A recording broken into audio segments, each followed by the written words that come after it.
Well, howdy again, everybody. Thought I'd start out with a quasi-assembled looking look at what I've been working on the last couple weeks. The Gingery Shaper from blocks, and what the front will look like. Here's the cross slide. You saw me machine that. Cross slide support, column front. So it's all basically set. I thought I'd show this too. I have this little cast iron angle block that I may end up using this. It's almost exactly the right size. It's smaller than what Gingery calls for in the book, but since I'm not making castings, and this should be big enough to accommodate most of the things that I have in mind as far as making, but it's a little cast iron angle plate that I'd obtained years ago. Okay, so here we go, the cross slide. I don't have much tension on that, but you can see how smoothly it moves. And the column front, here's what I'll show you the back of it. This is what I was talking about. I machined out this big notch here to make clearance for the yoke. And as you can see, I drilled and tapped all the way through for the holes for the column front for the steel plate. So let me go ahead and take this off. And doing this one-handed here. Let's see.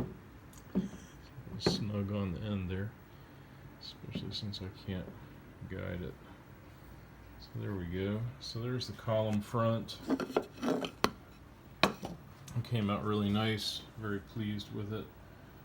Countersunk. I had bought these flathead, 1/4 flathead screws with a 3/4 inch length.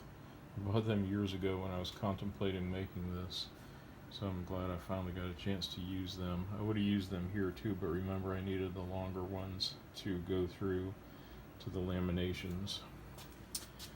So that's the column front completed, the cross slide support, cross slide, and a possible work table. We'll see how that goes.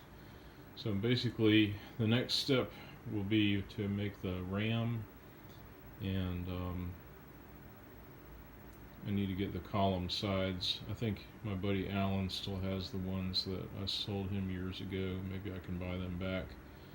So they will go on the sides, and if I get that, get the ram done, then essentially the framework will be done, and then it's just a matter of the inner workings, getting that all together. So I'm glad this worked out well timing wise, and I've got it set right next to the locomotive.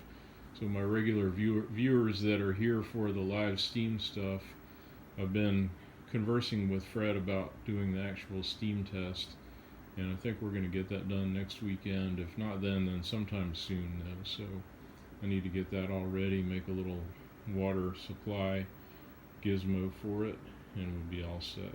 So glad to arrive at this stage, and happy about getting ready to do the steam test. Thanks again for watching, everybody. I'll keep you posted.